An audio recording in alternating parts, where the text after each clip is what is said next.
Si t'es fan de manga japonais et fan de drama coréen, alors tu tombes sur la bonne vidéo.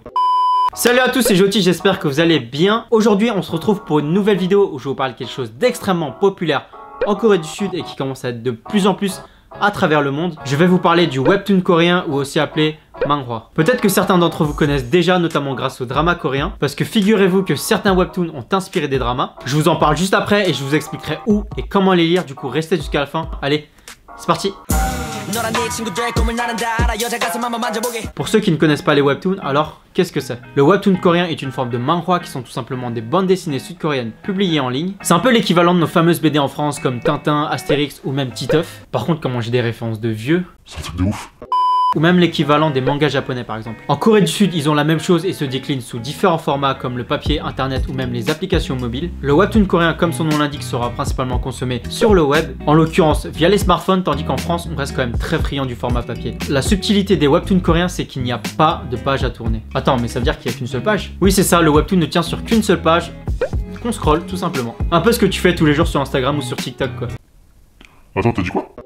Le webtoon coréen est assez similaire avec le manga japonais, mais il y a une petite différence entre les deux. Le webtoon coréen en général est en couleur, tandis que le manga japonais, il est souvent en noir et blanc quoi. Le gros avantage des webtoons coréens, c'est que la majeure partie des webtoons sont disponibles gratuitement en ligne. Il te faut simplement ton portable et une connexion internet. La Corée du Sud est aujourd'hui parmi les premiers producteurs de bandes dessinées dans le monde. Les webtoons représentent un quart de toutes les ventes de livres en Corée du Sud, tandis que plus de 3 millions d'utilisateurs coréens ont payé pour accéder à des manhwas en ligne. Il y a plus de 10 millions d'utilisateurs qui lisent des webcomics gratuitement. Ces dernières années, les webtoons coréens ont commencé à gagner en popularité sur les marchés occidentaux, rivalisant même avec les mangas japonais. Étant donné que les bandes dessinées numériques ont émergé comme un média populaire, la publication de manhwas imprimés a diminué malheureusement. Il y a eu plusieurs générations de webtoons. Les tout premiers webtoons ont été scannés et uploadés sur internet, généralement formatés sur la mise en page d'une seule page. Franchement, c'était pas fameux. Et au fur et à mesure, le webtoon a adopté une mise en page verticale avec un défilement. Contrairement aux bandes dessinées avec une composition de cases denses, le défilement apporte de nouvelles cases dans le visionnage. Cela rend les webtoons adaptés à une représentation progressive et continue, ce qui permet à la lecture d'un webtoon de devenir plus fluide.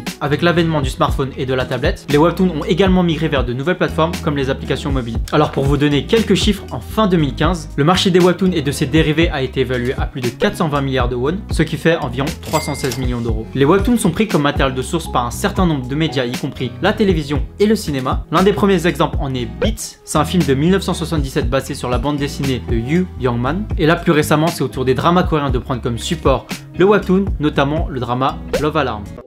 Alors il y a un très grand nombre de genres de webtoons. Action, comédie, romance, thriller, informatif, tranche de vie, bref, il y en a énormément. Certains webtoons coréens n'ont rien à envier au manga japonais. Alors mes deux webtoons préférés, c'est Tower of God et Lookism. Alors Tower of God met en scène un univers très particulier, composé d'une tour gigantesque dont 135 étages sont connus, chaque étage faisant à peu près la taille d'un continent américain. Cet édifice est gravi par énormément de personnes en passant un test par étage, car la légende veut que tout ce que l'on peut désirer se trouve à son sommet. On suit donc l'histoire de Bam, qui veut dire nuit ou noisette en coréen, un jeune garçon qui entame l'ascension de la tour pour une fille qui s'appelle Rachel. Franchement, ce webtoon c'est un délire, il y a de la table, des retournements de situation, les persos sont trop stylés.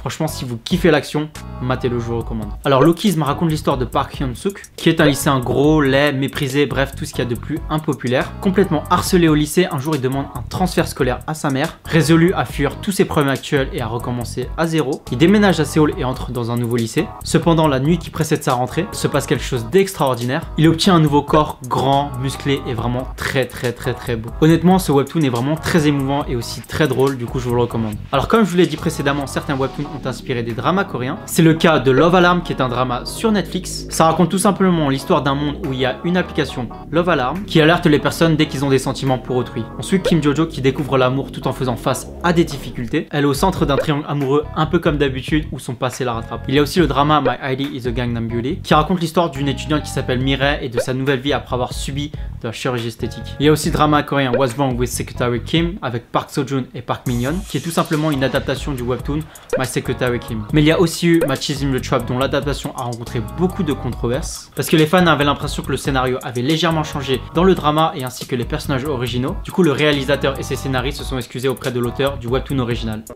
Alors où et comment lire les webtoons coréens? Il y a plusieurs plateformes où vous pouvez retrouver tous les webtoons coréens comme Never, To Mix ou même les zines. Personnellement, au lieu de lire les webtoons coréens sur un ordinateur, je vous recommande plutôt de les lire sur votre téléphone avec une application mobile tout simplement pour améliorer l'expérience de lecture et pour que ce soit tout simplement plus fluide. Alors moi je lis tous mes webtoons avec mon téléphone portable avec l'application Webtoon de Naver, franchement qui est extrêmement pratique. Bien sûr la vidéo n'est pas du tout sponsorisée. Pour l'application c'est vraiment très simple, tu as simplement à lancer l'application Naver de Webtoon. J'ai la version anglaise mais c'est aussi possible de la télécharger en version française. Là vous allez dans Originals. Alors la catégorie Daily c'est tout simplement pour voir les webtoons qui sortent dans la journée, lundi, mardi, mercredi, jeudi.